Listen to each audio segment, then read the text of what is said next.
Okay, so here is 5.9. I think we left off with this bottom one here.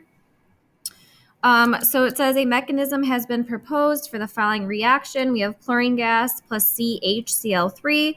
It yields HCl and CCl4. So it's a multi-step problem. So for the first part in letter A, it says, does the overall balance equation from the mechanism agree with the given stoichiometry and justify your answer?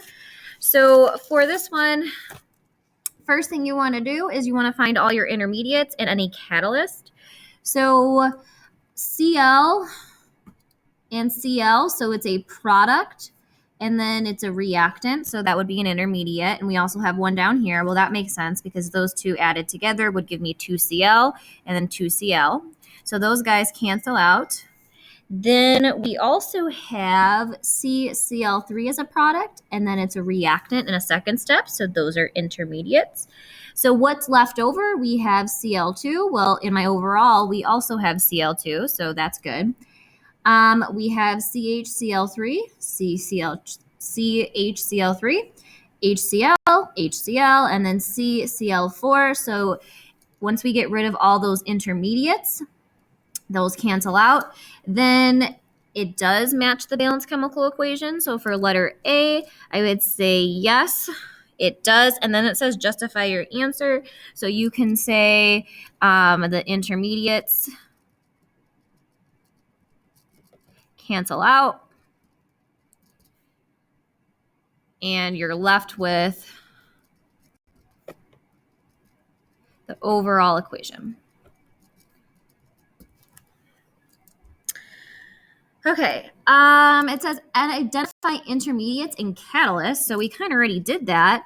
So the things that I crossed off, it starts as a product and then a reactant. So you have to kind of have this memorized. If it's a product first and then it's a reactant in the second step, that means it's an intermediate. So intermediate. We have Cl. We also have CCl3. We also canceled that out. Okay, for catalysts are the opposite. So they start as a reactant and then they're a product in one of the leftover steps. Well, we didn't find any catalyst, so no catalyst in this experiment or mechanism. Part C, it says determine the rate law expression. So we learned in class that for the rate law, you have to find the slow step.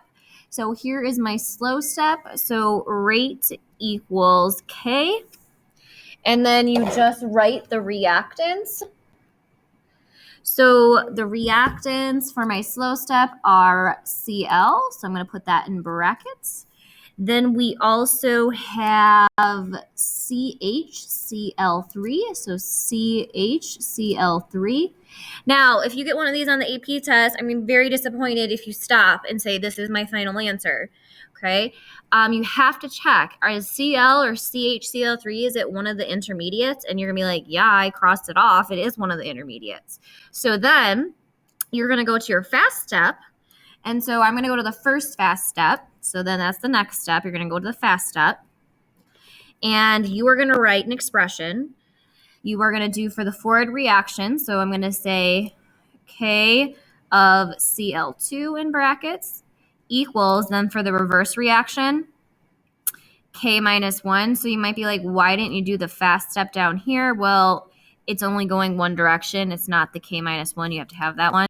So K minus 1, that just means reverse reaction. And that would be Cl. However, remember, it has a 2 in the front. So then it's the exponent of 2. So what we need to do is we need to get rid of our intermediate. Well, our intermediate is Cl. So that means we need to solve for Cl and then plug it into the equation. So if I rearrange this, I'm going to move K minus 1 over. So if I do that, this is going to get kind of messy. I'm going to have K of Cl2. I'm going to divide by K1, so that means K minus 1 over there equals Cl squared.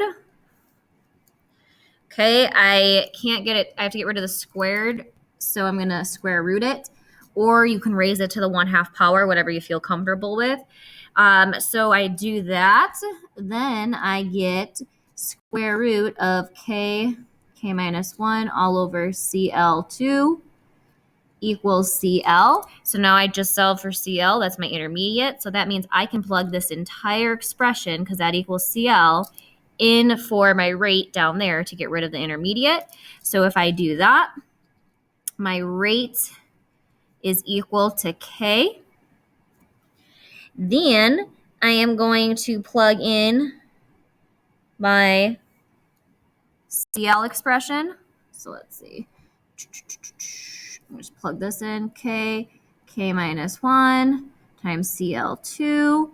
And then I also have to times it by this because that's left over. So what is it? CHCl3. It looks kind of messy, but this would be your final answer. Okay. Then for letter D, it says write an expression for the observed rate constant in terms of the rate constants from the proposed mechanism. So it's asking about the K's. So basically, you're just going to take this part of the answer because it's talking about the rate constant. I'm going to do it right up here. I'm going to have K, and then we have the square root of K over K minus 1. And that would be your final answer for letter D. Okay, so that is it for that problem. Now I'm just going to keep moving on. So that's 5.9. Now we have to do 5.10. Okay, 5.10 has to do with a multi-step reaction, and it's an energy profile. So we're going to go back to those graphs that have to do with the hills. So it says, what is the relationship between slow steps and the activation energy? So if you remember from, last week? Activation energy, right? That's the energy to start a reaction. And if you remember from the diagrams, those were the hills, okay? So I remember I had a diagram, and then it probably kind of looked something like that. It could have been the opposite, where this side's lower and that side's higher, but it was basically the hill. So if you remember, slow steps, that means it's going to take a long time, right? It's the slower step. Now, for the activation energy, do you think it should be a big hill for the slow step or a small hill? And remember, slow steps means a slower rate. So I would say that if you want a higher activation energy, so that means a big hill, that means it's going to be the slow step, because it's going to be slower to get over the, let's say, bigger hill, right? Higher activation energy means bigger hill. Fast step, you want a small hill because you want it to go fast. So, for example, these are actually kind of fun to do. I'm kind of excited to talk about them. It says in here we have a reaction profile for the mechanism shown below. Okay, so a mechanism is multi-steps leading up to an overall equation. So for step 1, it says it's the slow step, right? The slow step determines what's happening. It's exothermic. Second step is fast. Exothermic. Step 3 is exothermic. So first thing you always want to do is when you get these types of problems is identify the intermediates and identify any catalyst. So off to the side here, because I know we need to remember it. If we have an intermediate, okay, starts as a product and then a reactant in a different step. Okay, so hopefully that will help you. And then a catalyst is just the opposite. Okay, so I look in this equation here. So it starts as a product. So H2O. Does H2O appear again in a reactant in any of the steps? Nope. So that's not an intermediate. OI minus, look at that. It's a product. And then now it's a reactant. So look, intermediate. And then HOI, look at that, product. And now it's reactant. So it starts as a product in one step, reactant in a different step. So those are all my intermediates. Now I'm going to look for catalyst. Catalyst start as a reactant and then are a product. So no.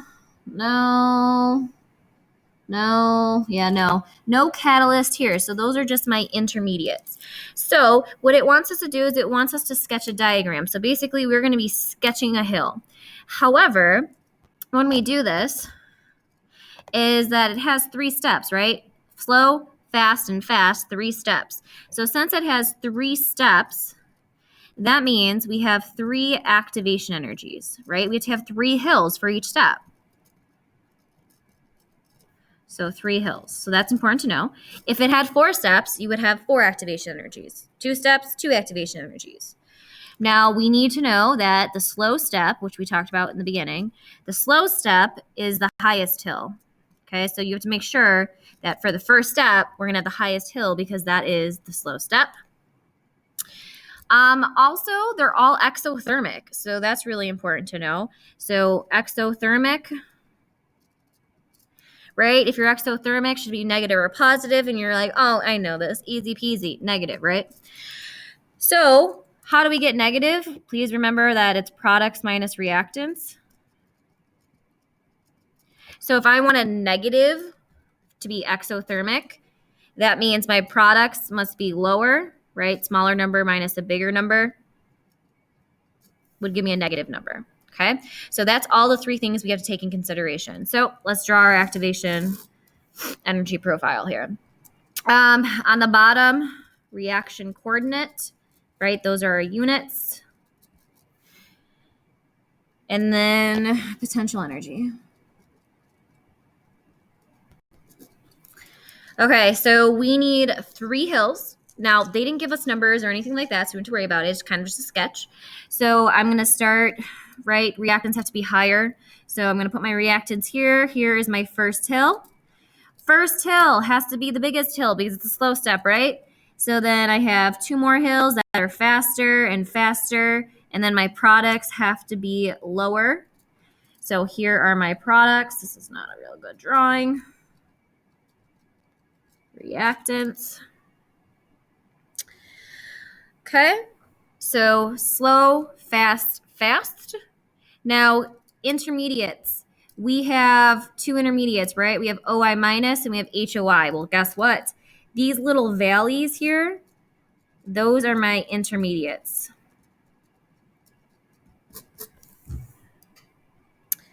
Okay, so that's what you would have to do for it. So that would be an easy question, hopefully, if you got that one. If we move on to this one, they give you a diagram now. And so it says how many steps would be in the mechanism represented by this profile here, and which step would be the slowest. Then it says identify each step as endothermic or exothermic, circle where transition states form, in the box where you find intermediates. So here we go. Let's start here. It says how many steps would be in a mechanism. So remember, steps mean how many hills. So I see 1, 2, 3, 4, 5 hills. So that means we should have 5 steps, right? Because we have 5 activation energies.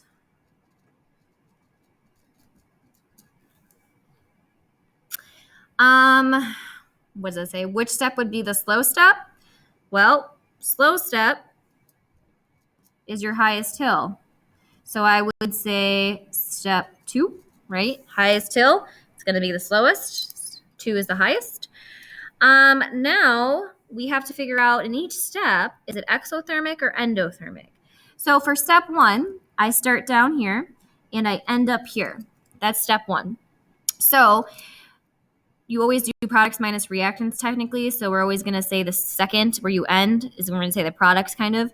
So this is higher up minus that. So we're taking a big number minus a small number. That means it's going to be positive. So that step is endo. Okay, 2 now. I start here because it's all connecting and I end here. So my reactant is higher than my product. So that means this has to be a negative number. So that's exothermic. Step 3, I start higher up. I end down below. So that means it has to be negative. So exo. This one, I start down below, but I end high. So big number minus small number, that would have to be positive. So that's endo. And then last one here, I start here, I end all the way down here. So small minus big, that would be a negative number. So that has to be exothermic. Overall, products are lower, reactants are higher. So that means small number minus big number, that means it's negative. So overall, it's an exothermic reaction. But if we were going to look at each individual step, then they would be different. Where are my intermediates? Well, my intermediates are the valleys. So those circles there, there we go. Those are my intermediates. Okay, so that would be it for this type of problems where you look at a graph and then you would have to answer questions. Okay, almost done here. Ooh, 5.1, catalyst. Okay, first question, does a catalyst change the rate constant? And if so, how? So we should all know this now. Does the catalyst increase or decrease? And you're going to be like, easy. It is going to increase a rate constant. And then if so, how? We're going to do that down below here, so we have to write it twice. Okay, so a catalyst lowers the activation energy. Okay, so it lowers the hill. Well, that makes sense. If we have a smaller hill, well, faster, right? By providing an alternative, that didn't sound right, alternative pathway. Okay, so it gives us a new pathway, a smaller hill. And when that happens, we get a new mechanism. So we are going to have different steps then. So what 3 ways a catalyst can increase the rate of reaction? Well, first one, it forms a more stable activated complex.